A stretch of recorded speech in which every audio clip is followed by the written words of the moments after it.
오늘을 읽는 책, 문학평론가인 국민대학교 국문학과 정선태 교수와 함께합니다.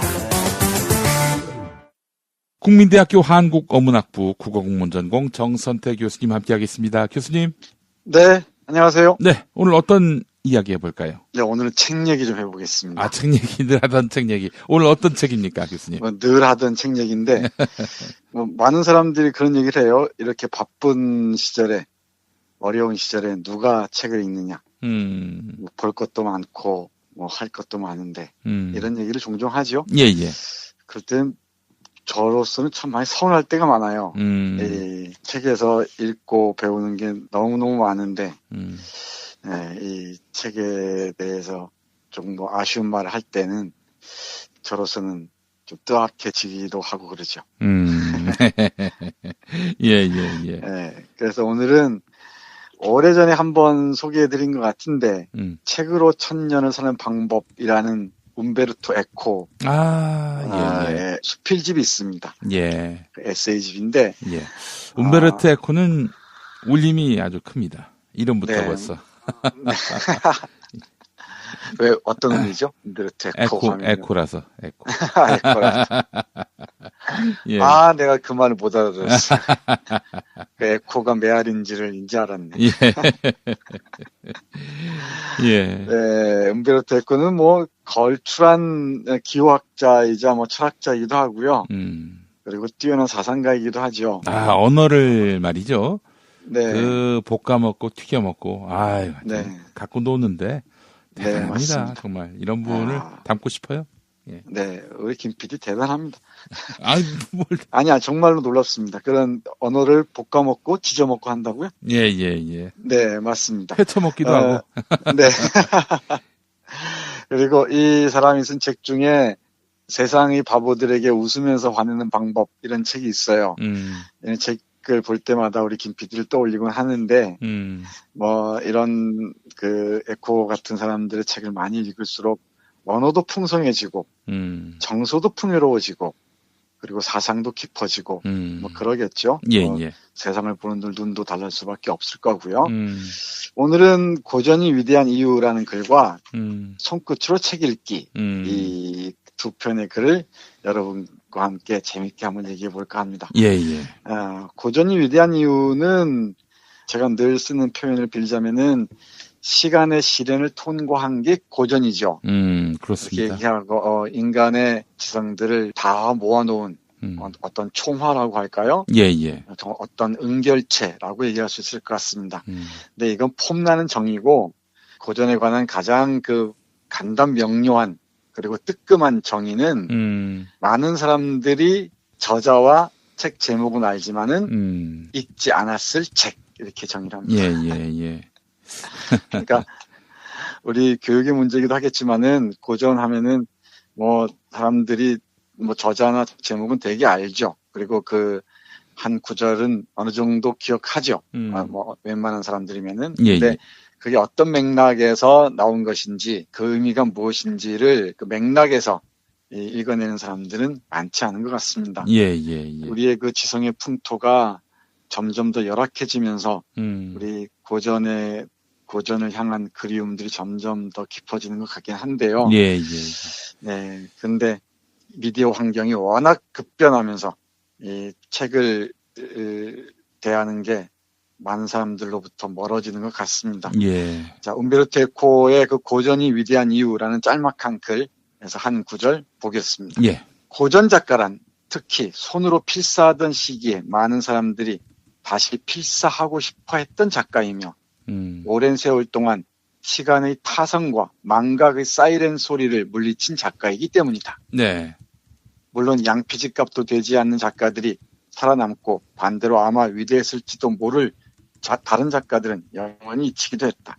하지만 통계적으로 볼 때 인간 공동체는 건강한 상식을 토대로 반응한다. 따라서 고전이 된 작가는 틀림없이 우리에게 무언가 좋은 것을 말해줄 수 있다. 네, 이렇게 얘기합니다. 저는 고전 중에서도 명작은 이렇게 평가를 합니다. 이 주장하는 바가 통시적이에요. 그러니까 지금처럼 현대 과학 문명이 네. 많이 발달해서 현대에 쓰이는 그런 물건이나 기기와 문명 이런 것들을 직접 언급하진 못해도 네. 사람 사는 세상의 이치, 원리 이런 것들이 고대 시대나 중세 시대나 현대 시대나 조금도 차별됨 없이 동일하게 적용되는 것들. 그러니까 이제 성경 같은 경우도 제가 대표적인 고전으로 꼽히는데 네. 그 시절 이야기 같지만은 오늘날에도 적용할 수 있다는 점에서 봤을 때 이건 고전 중에서도 명작이다. 이렇게 볼 수 있는 것이고 맞습니다. 맹자공자도 그렇지 않습니까? 소크라테스도 네. 그렇고 아리스토텔레스도 그렇고 네. 이런 거여야 진짜 이 시대가 지나도 그 가치가 쇠하지 않는 것. 이걸 네. 저는 고전이요 명작이라고 규정하고 싶습니다. 네, 맞습니다. 이 사물과 인간, 세계에 대한 통찰을 보여주는 예. 그리고 퇴색하지 않는 의미를 끊임없이 길어올리는 셈 같은 게 고전이라고 얘기할 수 있겠죠. 예, 예. 말씀하신 대로 성경이야말로 최고의 고전, 인류의 어떤 자산이라고 할 수가 있죠. 예, 예. 그런데 이런 말씀 드려서 어쩔지 모르겠습니다만은 제 주위에서 성경을 꼼꼼히 읽었던 사람을 보기가 쉽지 않아요. 네. 아는 사람은 다 아는데 그런 책이 있다는 거 다 아는데 그리고 비록 그런 구절 있잖아요. 어디 가게에 들어가면 늘 보듯이 시작은 미미하였으나 끝은 창대하리라. 이런 한 구절은 사람들이 많이 갖다 쓰지만 욥기에 나온 성서. 실제로 그 텍스트를 관통해서 읽으신 분들은 많지 않은 것 같습니다. 그렇죠. 이게 사실은 실제적인 의미는 욥을 갖고 매기는 말이에요. 그렇죠. 한마디로 얘기해서 불행한 상황에 처한 욥한테 조롱할 목적으로 쓴 건데 그냥 집집마다 그 상점마다 막 그걸 갖다 붙이는데 그거 볼 때마다 좀 이거 틀림없이 교회에서 누군가가 갖다 줬을 텐데 이거 그 뜻을 알고 이렇게 준 건지 싶더라고요. 그러게 말이에요. 앞뒤 싹둑 잘라버리고 자기들이 필요한 얘기들만 거기에 담아서 전하려고 하는 거죠. 예. 대단 조선일보 그런 편집 방식이지 아닌가 싶습니다. 예. 근데 여기서 금방 얘기했듯이 정말 고전이란 뭐냐면은 필사하고 싶은 책이라는 거예요. 하나하나 옮겨 적고 싶은 책. 이게 옮겨 적는다는 건 아주 느린 독서를 의미하잖아요. 그렇죠. 예. 천천히 읽기에 또 다른 방식이 옮겨 적는 것이라고 얘기할 수 있을 것 같습니다. 이 많은 작가들이 자신이 존경하는 또 좋아하는 그 작가들의 작품들을 옮겨 적으면서 문학 수업을 시작하는 경우가 많아요. 예. 그 대상이 되는 게 고전인 경우가 많죠. 이 고전이야말로 정말 천천히 느리게 하나하나 읽을 필요가 있을 것 같습니다. 예. 우리가 시간적인 그 제약 때문에 큰 고전들을 소개해드리지 못한 아쉬움이 없지 않습니다만은 예를 들면은 프루스트의 잃어버린 시간을 찾아서라는 그 대작들이 있습니다. 예. 이게 보통 어림잡아서 한 400페이지짜리로 한 10권쯤 되는 분량인데 어떤 한 해 동안 잃어버린 시간을 찾아서라는 책만 읽어도 정말 우리의 귀한 기억들, 소중한 기억들, 우리가 삶의 마디들 하나하나를 굽이굽이 살필 수 있는 성찰의 시간을 가질 수 있을 것 같아요. 예. 여기에서 필사한다는 게 무엇인지 천천히 읽기라는 의미에서 다시 한번 생각해 봤으면 좋겠습니다. 예. 책 읽기를 힘겨워하는 사람들은 시집도 좋고 우리 김 PD 말씀하신 성서도 좋고 또 불경도 좋고 우리 부처님을 신앙하는 사람들은 또 어떤 우리가 좋아하는 작가도 좋으니까 그 어떤 한 구절, 한 부분을 천천히 필사하다 보면은 베껴 쓰다 보면은 정말 다른 의미들이 하나씩 그 진가를 드러낼 거라고 생각합니다. 예. 이게 우리가 고전과 만나는 또 다른 방법이 아닌가 싶기도 해요.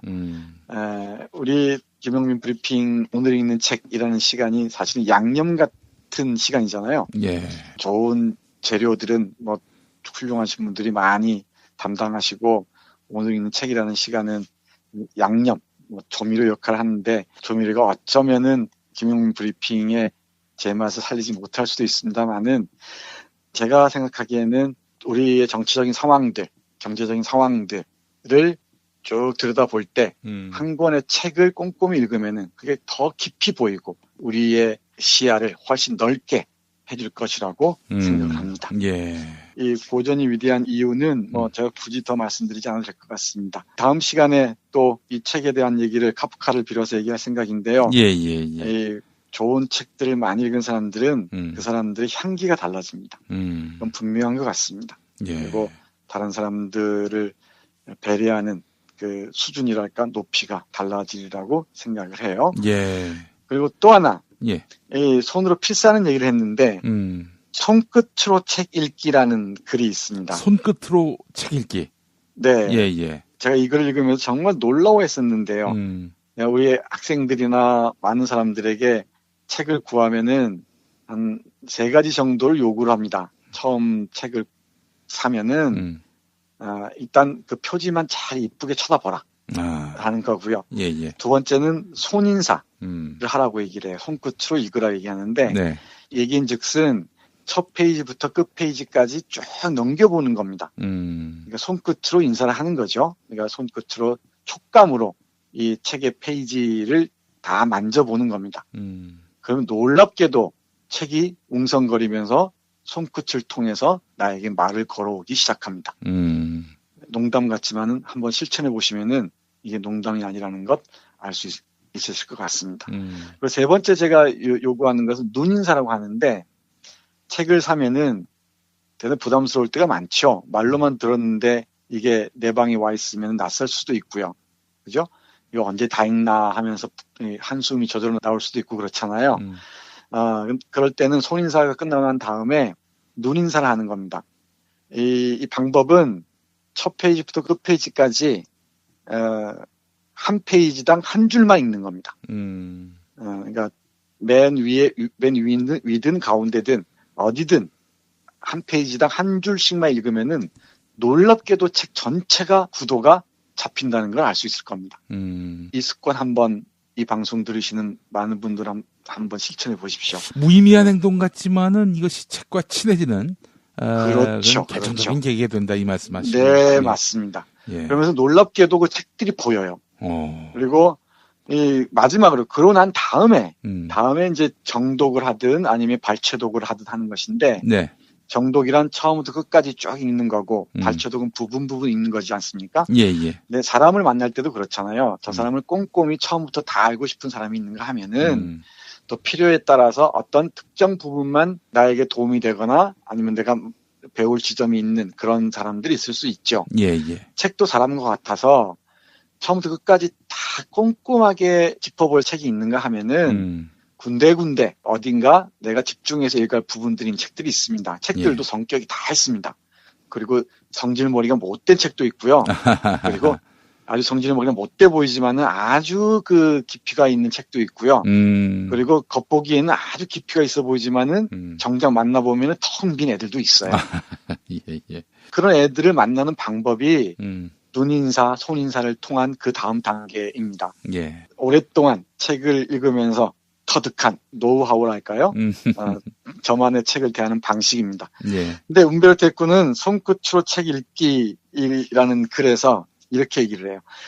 정말 놀라운 흥미진진한 표현입니다. 읽어볼까요?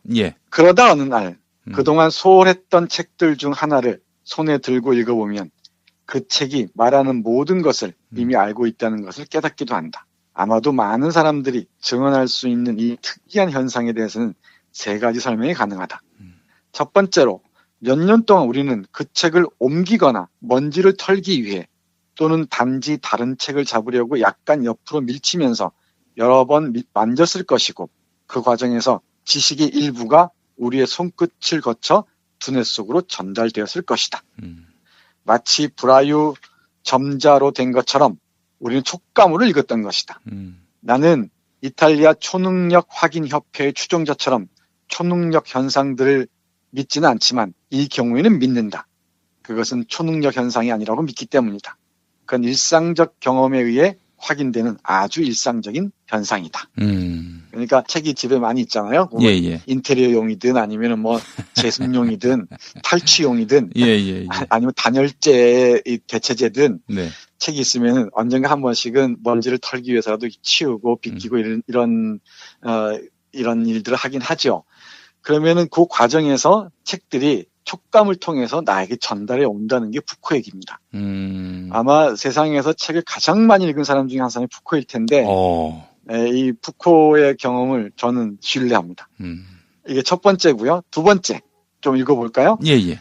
두 번째 설명으로 실제로 우리가 그 책을 읽지 않은 것은 아니라는 사실이다. 책을 옮기거나 먼지를 털어낼 때마다 거기에 시선을 던지고 띠지의 글을 읽고 우연히 어떤 페이지를 읽고 그렇게 조금씩 대부분의 내용을 흡수했을 것이다.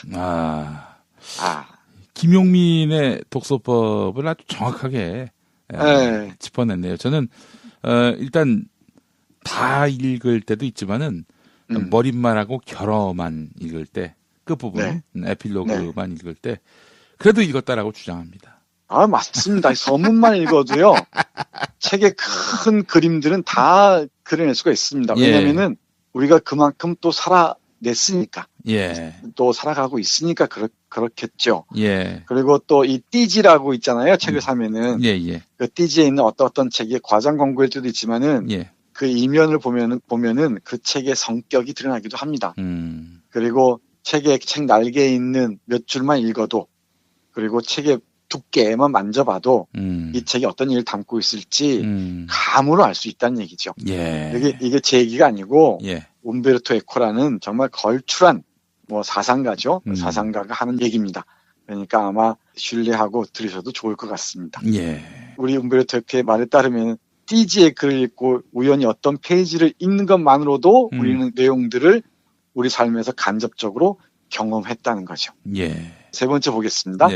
세 번째 설명으로 몇 년이 지나는 동안 우리는 그 책에 대해서 말하는 다른 책들을 읽었고 그리하여 미처 의식하지 못한 책, 그 책이 말하는 것을 습득했을 수도 있다. 그것은 모두가 말하는 유명한 책일 수도 있고 다른 곳에서도 찾아볼 수 있는 아주 일반적인 생각들을 기술한 평범한 책일 수도 있다. 라고 얘기를 합니다. 그러니까 우리 삶의 과정이 또 한편에 책을 쓰고 있다는 것이기도 하죠. 그러니까 우리가 직접 책을 쓰진 않지만 우리 삶 자체 한 권에 정말 두꺼운 책일 수도 있고 또 짧지만 깊이 있는 책일 수도 있죠. 그게 다른 책들을 만나면서 이건 다른 삶을 만나는 거잖아요. 이 세상에 수많은 이 사연들과 만나는 길이기도 하고요. 거기에서 이미 많이 봤던 어떤 기시감, 어떤 데자뷰 같은 것들을 이 책 한 페이지에서 우리는 읽어낼 수 있다는 것입니다. 그러니까 이 책은 우리가 미처 몰랐던 소중한 사람, 또 소중한 인연을 만나는 계기가 되기도 하다는 게 바로 움베르토 에코의 얘기 같습니다. 제 얘기를 오늘 얘기를 시작하면서 말씀드렸습니다만은 이렇게 바쁜 시절에 그리고 할 일 많은 때 책 읽은 시간이 어딨냐고 얘기하는 분들이 적지 않은데 책을 보다 보면은 내가 미처 몰랐던 내 모습을 다른 사람의 언어를 빌어서 새롭게 만날 수 있고요. 그게 나를 사랑할 수 있는 또 다른 결정적인 계기가 될 수 있을 것이라고 생각을 합니다. 이 책에는 이 소개해드린 두 편의 글뿐만이 아니고 정말 주옥 같은 책에 대한 멋진 에세이들, 짤막한 에세이들이 너무 많아요. 예를 들면은 우리는 얼마나 책을 읽지 못했는가 라는 제목의 글, 그리고 글을 잘 쓰는 방법, 그리고 퇴짜 맞은 명작들, 그리고 성공하는 책을 만드는 방법까지 이런 두고두고 음미할 만한 글들이 참 많습니다. 그래서 오늘은 그 움베르토 에코 선생을 빌어서 아무리 바빠도 내가 만날 사람 만나야 되지 않겠습니까? 그리고 아무리 급하다 하더라도 내 삶을 살아가는 방법은 조금씩 터득해 나가야 되지 않겠습니까? 그 중에 하나가 이 책 읽기라는 것을 이 움베르토 에코 선생을 통해서 여러분께 말씀드렸습니다. 알겠습니다. 전에 어떤 스님을 만났는데 그 스님은 뭐 이름만 되면 알만한 스님입니다. 그분한테 이제 뭐 이런저런 얘기하다가 그분이 이런 얘기를 하시더라고요. 대뜸 내가 그래도 이름 있는 스님이고 큰 절에 또 주시니까 내가 금강경 여러 번 독파하고 뭐 있는 불경 없는 불경 다 읽었을 것으로 추정되지. 그러나 나 금강경 한 번도 제대로 안 읽었어. 그 얘기 하시더라고요. 그 얘기 들으면서 저도 성경 한 권 다 읽지 못했습니다. 그 고백을 하지 않을 수가 없어요. 네. 무슨 뭐 성경 박사인 것처럼 혹시나 비춰질까봐 제가 얘기하는 건데 다 읽은 적 없어요. 예. 뜨문 읽었을 뿐이죠. 예. 네, 근데 제가 보기에는 예. 김 PD가 성경 박사예요. 근데 뜨문뜨문 읽었다 말씀하시는데 예. 그게 그만큼 가까이 오랫동안 만지고 여기저기 넘겨보고 하면서 성경이 전하는 메시지들과 내 삶을 계속 연결해서 생각하고 깊이 사유했다는 얘기 아니겠습니까? 그게 책을 읽는 거죠. 우리가 책을 다 읽었다고 얘기할 때 이른바 그 프런트 커버, 투 커버 이런 얘기 쓰잖아요. 통독했다는 표현을 주로 쓰는데 뭐 그렇게 읽어야 책도 있습니다만은 그렇지 않을 책들도 많죠. 특히 성경 같은 경우는 워낙 다양한 성격의 텍스트들이 다 응집돼 있지 않습니까? 그렇습니다. 이렇게 통독하는 건 별로 뭐랄까 흥미롭지가 않아요. 일단 재미를 추동하지는 못하죠. 사람이 어떻게 그 통독하는 기간 동안 정신 상태가 또 집중도가 똑같겠습니까? 어떨 때는 그렇죠. 뭐 어떨 때는 또 졸기도 하다가 어떨 때는 또 영민하게 들여다보기도 하다가 네, 맞습니다. 어쩔 때는 역사 공부도 하다가 어쩔 때는 시 공부도 하다가 그죠?